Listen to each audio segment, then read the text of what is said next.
Halo semuanya, oke langsung aja kita bahas topik ini.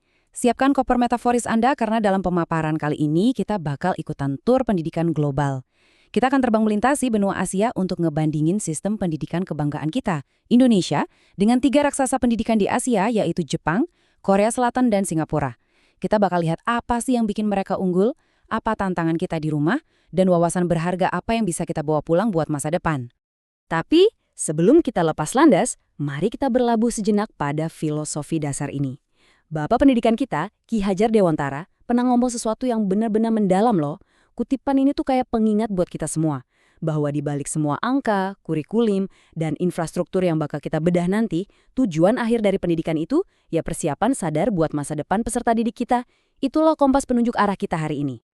Dan biar pembahasan kita ini tetap objektif, seluruh wawasan dalam analisis kita kali ini tuh bersumber langsung dari riset akademis di Jurnal Basic Edu volume 8 nomor 5 tahun 2024. Jadi kita nggak sekedar tebak-tebakan atau beropini aja, kita benar-benar berpijak pada data penelitian yang valid. Bagian pertama, garis dasar pendidikan Indonesia. Sebelum kita jalan-jalan ke luar negeri, kita tentu harus paham dulu di mana posisi rumah kita sekarang. Nah, untuk mengukur posisi kita ini, dunia akademik pakai semacam termometer universal yang namanya PISA. Sederhananya, PISA ini evaluasi standar dari OECD yang mengukur kemampuan literasi dan numerasi anak usia 15 tahun di seluruh dunia. Dan ini diadain setiap 3 tahun. Jadi, ini cara paling standar buat ngeliat seberapa sehat sih sistem pendidikan di sebuah negara. Terus, gimana rapor kita di mata dunia? Hasil PISA 2022 nunjukin sesuatu yang menarik banget. Walaupun kita masih punya PR soal infrastruktur yang belum merata dan kurikulum yang kadang terasa kaku, peringkat Indonesia nyatanya berhasil naik 5-6 posisi dari tahun 2018. Dan yang paling bikin bangga, sistem kita ini ngebuktiin banyaknya siswa yang benar-benar tangguh atau resilient. Maksudnya banyak banget siswa dari keluarga kurang mampu yang tetap bisa mencetak hasil belajar yang baik di tengah keterbatasan. Ini benar-benar nunjukin daya juang generasi kita. Bagian kedua, Jepang, etika sebelum akademik. Nah, dengan ngebawa ketangguhan tadi, mari kita terbang ke destinasi pertama kita, Jepang. Negara yang sistemnya sangat dipengaruhi filosofi Konfusianisme. Coba deh kita lihat perbedaan mencolok soal disiplin. Di Indonesia, kalau ada siswa telat, hukumannya seringkali bersifat fisik atau tindakan langsung, kayak disuruh mengut sampah.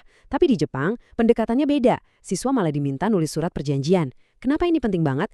Karena cara ini ngegeser fokus dari sekedar hukuman fisik jadi refleksi diri. Mereka ngebangun etika langsung dari dalam diri siswa itu sendiri. Perbedaan lain yang sangat kelihatan ada di jam sekolah. Di kita, siswa itu ada di sekolah dari jam 7:15 pagi sampai jam 3:15 sore. Lumayan panjang ya. Di Jepang, jadwal mereka sedikit lebih singkat, mulai dari jam 8 pagi sampai jam 3 sore. Pasti Anda mikir, kok bisa Jepang punya pendidikan unggul padahal jam belajarnya lebih singkat?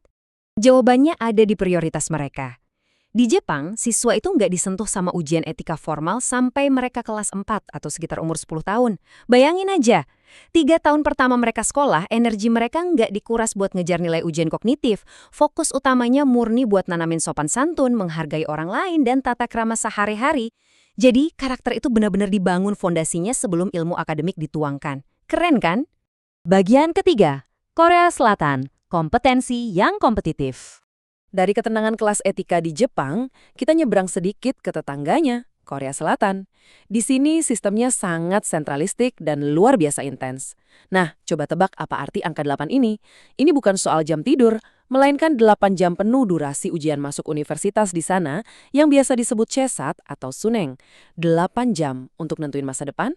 Ini benar-benar nunjukin betapa tingginya ambisi, tekanan, dan kompetisi di sana demi bisa masuk ke universitas top. Nah, beban ujian yang ekstrim itu dijawab lewat peran pendidiknya. Guru di sana punya 5 tanggung jawab yang sangat terstruktur. Mereka nggak cuma ngajar, tapi wajib mendiagnosis kemampuan setiap siswa, ngelola program yang beragam, plus ngelakuin tes dan penilaian yang ketat. Kurikulum mereka tuh dirancang spesifik banget supaya siswanya punya kompetensi instan yang siap diadu di dunia kerja dan persaingan global. Bagian keempat, Singapura, fleksibel dan inovatif. Lanjut ke destinasi terakhir kita, balik lagi ke Asia Tenggara. Singapura sukses banget gubah haluan dari sistem tradisional Inggris jadi sistem modern yang super menghargai inovasi individu. Mari kita bandingin. Di Indonesia, dasar kita kuat banget di UUD 1945 dengan tujuan mulia membentuk ketakwaan, fokus pada pelajaran agama, dan Pancasila. Kalau Singapura, mereka berangkat dari filosofi bahwa bakat setiap anak itu unik. Tujuannya adalah nyiptain masyarakat berbudaya dan disiplin, tapi kurikulumnya sangat aplikatif. Kayak sains, matematika, seni, dan bahasa Inggris. Pendekatan mereka benar-benar pragmatis. Terus, apa sih rahasia eksekusi mereka? Ada 4 hal. Pertama, sistem bilingual yang diwajibkan. Kedua, mereka punya applied grade subject, semacam jalur alternatif buat siswa yang mau fokus ke vokasi atau politeknik. Ketiga, infrastruktur. Sekolah-sekolah mereka itu terhubung dengan fasilitas teknologi dan transportasi yang merata.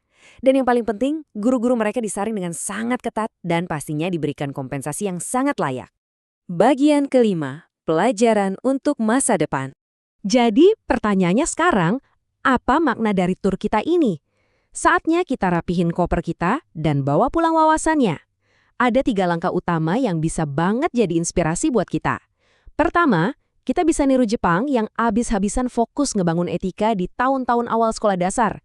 Kedua, kita bisa ngoptimalin struktur dan tanggung jawab pendidik kayak di Korea Selatan.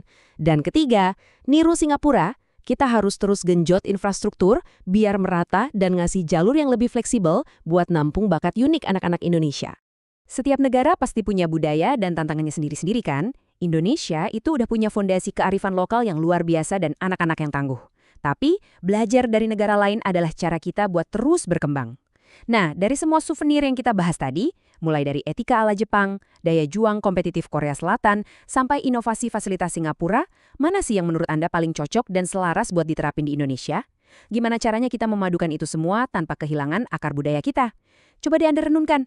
Terima kasih udah ikut tur bareng dalam pemaparan kali ini, dan sampai jumpa di penjelajahan kita berikutnya.